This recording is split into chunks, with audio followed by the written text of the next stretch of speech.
السلام علیکم and good morning to all of you. کیسے ہیں اسٹوڈنٹس آپ؟ جیسے کہ آپ جانتے ہیں آج جو ہماری جماعت ہے وہ اردو ادب کی ہوگی.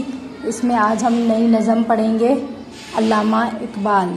ٹھیک ہے، تو آئیے آج ہم جو ہے نئی نظم کا آغاز کرتے ہیں، اس کی پڑھائی کرتے ہیں اور اسی کی وضاحت بھی اسی میں ہوگی. پیج نمبر 37 سب نے کھولا؟ صفحہ نمبر 37 یعنی 37. علامہ اقبال.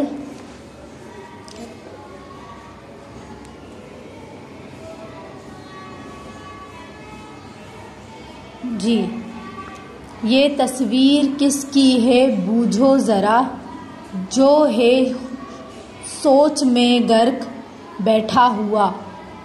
یہ کمبل میں لپٹا ہوا ایک فقیر، بتاؤ ہے کس سلطنت کا امیر. نہیں جو کوئی اس کو پہچانتا، اسے پاک کشور سے کیا واسطہ. یہ ملک اس کے خوابوں کی تعبیر ہے، اسی کے تصور کی تصویر ہے. اسی نے دکھائی تھی قائد کو راہ، کہ اس قوم کا ہے نشان لا الہ.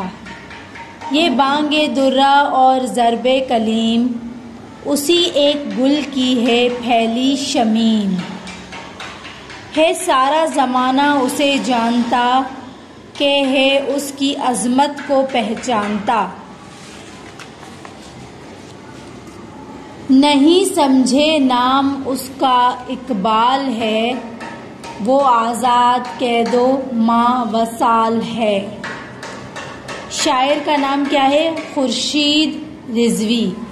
یہ نظم علامہ اقبال جنہوں نے تحریر کی ہے اس کا شاعر کون ہے؟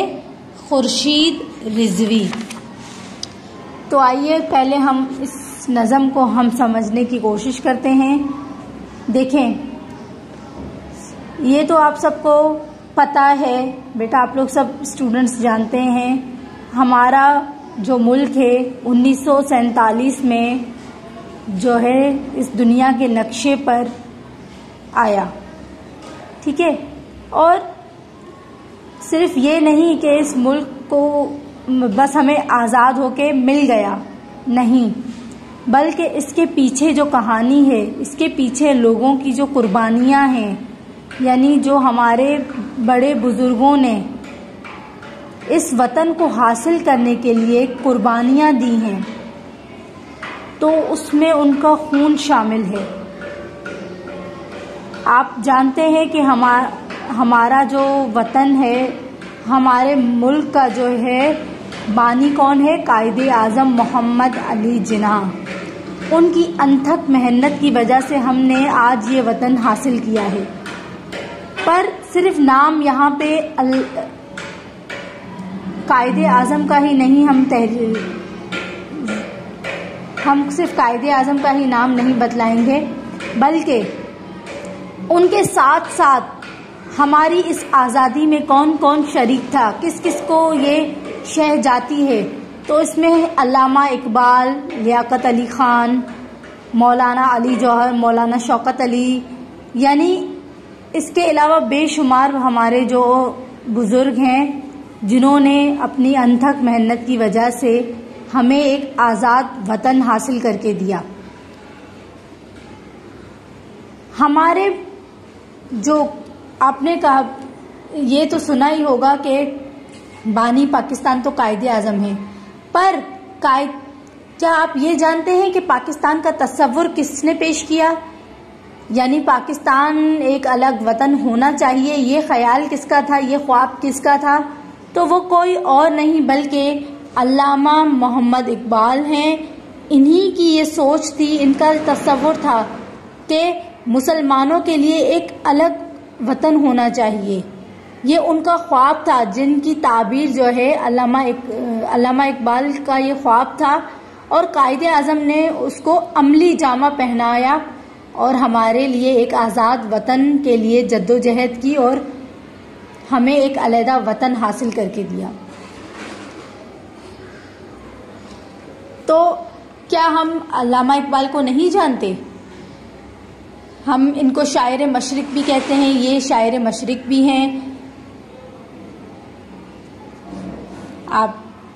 یہ ملک اس کی خوابوں کی تعبیر ہے، اس کے تصور کی تصویر ہے.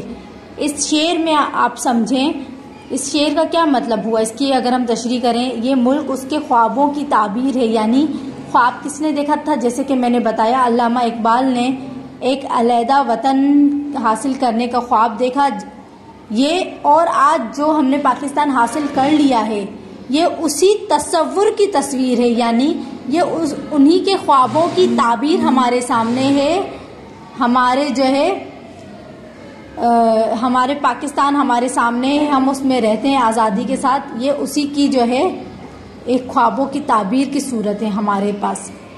اسی نے دکھائی تھی قائد کو راہ، یعنی اس نے ہی، یعنی علامہ اقبال نے ہی قائد اعظم کو یہ راہ دکھائی، یہ سوچ دلائی کہ مسلمانوں کے لیے کیوں نہ ایک الگ وطن ہونا چاہیے.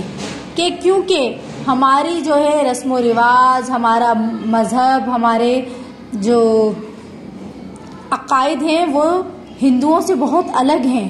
تو اسی وجہ سے انہوں نے کہا کہ اس قوم کا ہے نشان لا الہ، یعنی یہ ایک اسلامی ملک ہونا چاہیے جہاں پہ صرف اسلام کی سلطنت ہونی چاہیے، جہاں پہ صرف مسلمان سب مل کر اللہ تعالیٰ کی عبادت کر سکیں اور اس کا نام آزادی کے ساتھ لے سکیں. یہ بانگ درا اور ضرب کلیم اسی ایک گل کی ہے پھیلی شمیم. بانگ درا اور ضرب کلیم جو ہے علامہ اقبال کی لکھی ہوئی کتابیں ہیں، اور یہ یعنی اسی ایک گل کی ہے پھیلی شمیم.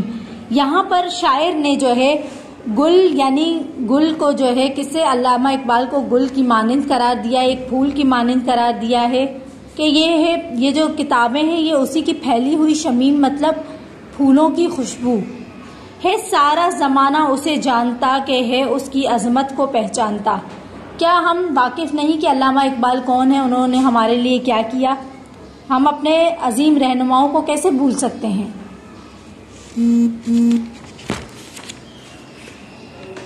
لاسٹ میں ہم دیکھیں گے کہ شاعر جو ہے ہمارے وہ کون ہیں. شاعر خورشید رضوی ہیں. امید کرتی ہوں آپ کو یہ نظم اچھے سے سمجھ آئی ہوگی اور آپ نے اس کی اچھے سے ریڈنگ کرنی ہے، ٹھیک ہے. اور جو باقی آپ کو جو ورک ہوگا وہ میں آپ کو اس کی پکچرز واٹس ایپ کر دوں گی. اب آپ نے یہ تمام کام جو ہے اپنی کاپی میں کرنا ہے، اور آپ جیسے کہ نیا ٹائٹل بنائیں گے نظم علامہ اقبال کا، ٹھیک ہے. پھر اپنا کام شروع کریں گے اور میں کام کی پکچرز آپ کو سینڈ کر دیں گی. تب تک کے لیے اپنا بہت سارا خیال رکھیے گا. اللہ حافظ.